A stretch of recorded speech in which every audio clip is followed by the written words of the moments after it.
Hello, നമ്മളിന്ന് പോകുന്നത് കന്യാകുമാരിയിലേക്കാണ് കേട്ടോ. ട്രെയിനിനാണ് പോകുന്നത്. കൊല്ലത്തുനിന്നാണ് പോകുന്നത് കേട്ടോ. കൊല്ലത്തുനിന്ന് ഡയറക്റ്റ് കന്യാകുമാരിയിലേക്ക് ട്രെയിൻ ഉണ്ട്.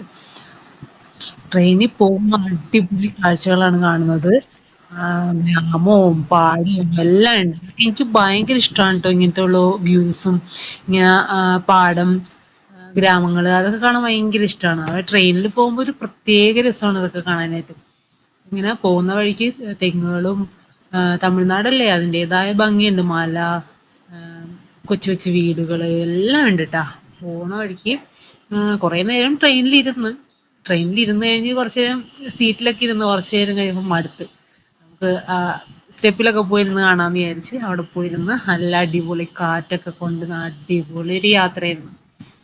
ട്രെയിനിൽ പോകുമ്പോൾ നമുക്കൊരു ഇതെന്ന് വെച്ച് കഴിഞ്ഞിട്ടുണ്ടെങ്കിൽ നമുക്ക് വേറെ ഒന്നും ചിന്തിക്കണ്ട. അപ്പൊ നമ്മൾ അവിടെ എത്തി. ഒരു രാവിലെയാണ് നമ്മൾ വീട്ടിൽ നിന്ന് ഇറങ്ങിയത്. ഒരു 7 മണിക്ക് ഇറങ്ങിയിട്ട് ഒരു ഉച്ചയായപ്പോഴത്തേനും നമ്മൾ കന്യാകുമാരി എത്തിട്ടോ. കന്യാകുമാരി റെയിൽവേ സ്റ്റേഷനിൽ ഇറങ്ങി.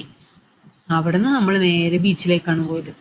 ബീച്ചിൽ നല്ല വെയിലായിരുന്നു കേട്ടോ. നല്ല വെയിലെന്ന് പറഞ്ഞാൽ അടിപൊളി വെയിലായിരുന്നു. എന്നാലും കുഴപ്പമില്ല, നമ്മൾ ആ ടൈമിൽ പോയിട്ടേ കാര്യമുള്ളൂ. അല്ലാന്നുണ്ടെങ്കിൽ വൈകുന്നേരം ഒക്കെ ആണെങ്കിൽ തിരിച്ച് നമ്മൾ വീട്ടിലെത്താനായിട്ട് അതനുസരിച്ച് ലേറ്റ് ആവും. അപ്പൊ നമുക്ക് അവിടുന്ന് നല്ല അടിപൊളി വ്യൂ ഒക്കെ ആണ് ട്ടോ.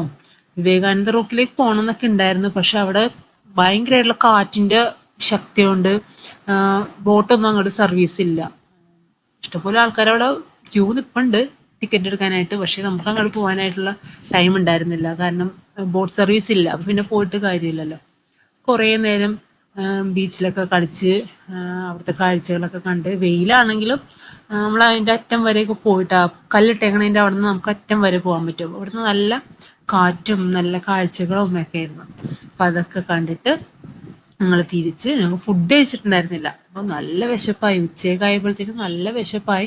എന്നാലും ഞങ്ങൾ അവിടെ നിന്ന് കാഴ്ചകളൊക്കെ കണ്ട് ഞങ്ങള് പിന്നെ എങ്ങടാ പോണ്ടേന്നുള്ള പ്ലാനിങ്ങുകളൊക്കെ ആയിരുന്നു. അവിടെ ഇഷ്ടംപോലെ സ്ഥലങ്ങളൊക്കെ ഉണ്ട്. പക്ഷേ നമുക്ക് എല്ലാം പല പല സ്ഥലങ്ങളായിട്ട് കിടക്കുകയാണ്. എല്ലാം ഒരുമിച്ചല്ലല്ലോ. അപ്പൊ നമുക്ക് അതനുസരിച്ച് പോണതിന്റെ ഒരു ബുദ്ധിമുട്ടൊക്കെ ഉണ്ടായിരുന്നു. എന്നാലും പരമാവധി നമ്മൾ കാഴ്ചകളൊക്കെ കണ്ട് അടിപൊളിയായിട്ട് അവിടെ അടിച്ച് പൊളിച്ച് അങ്ങനെ നടന്ന് സൂക്ഷിച്ച് നടക്കണം. പാറയും കെട്ടുമൊക്കെ ആയതുകൊണ്ട് സൂക്ഷിച്ച് നടക്കണം. പിന്നെ അവിടെ നിന്ന് ഞങ്ങള് വേറൊരു സ്പോട്ടിലേക്കാണ് പോയത്. കന്യാകുമാരിയുടെ തന്നെ വേറൊരു ബീച്ചിലേക്കാണ് പോയത്. അപ്പൊ അവിടെ നല്ല നല്ല രസമാണ് ട്ടോ. അതൊരു ഫോർട്ടാണ്. ഒരു ഫോർട്ടിന്റെ മുകളിൽ കയറി നമുക്ക് കാഴ്ചകൾ കാണാൻ പറ്റും. അങ്ങനെ കണ്ട് അടിപൊളി വ്യൂ ആയിരുന്നു അവിടെ. നല്ല വെയിലായിരുന്നു. വൈകുന്നേരം ഒക്കെ ആണെങ്കിൽ നല്ല രസമായിരിക്കും. പക്ഷെ വെയിലായതുകൊണ്ട് നമുക്ക് അത്ര അങ്ങോട്ട് എൻജോയ് ചെയ്യാൻ ില്ല പിന്നെ ഇനി നമ്മുടെ അടുത്ത പരിപാടി എന്ന് പറഞ്ഞിട്ടുണ്ടെങ്കിൽ ഫുഡ് അടിയാണ്. അതിന് പറ്റിയൊരു സ്പോട്ട് കണ്ടുപിടിക്കണം. ഞങ്ങളങ്ങനെ വെജിറ്റബിൾ റൈസ് കഴിച്ചു. വീണ്ടും കുറച്ച് സ്ഥലങ്ങളും പാടവും എല്ലാം വീണ്ടും കണ്ടു. അപ്പോഴേക്കും നല്ല തണലും കാറ്റും ഒക്കെ ഉണ്ടായിരുന്നു കേട്ടോ. പിന്നെ സൂര്യാസ്തമയം കാണാനായിട്ടുള്ള ടൈം കിട്ടിയില്ലായിരുന്നു. പിന്നെ ഞങ്ങൾ തിരിച്ച് വീട്ടിലേക്ക് പോയി. വീഡിയോ ഇഷ്ടമായെങ്കിൽ സബ്സ്ക്രൈബ് ചെയ്യണേ.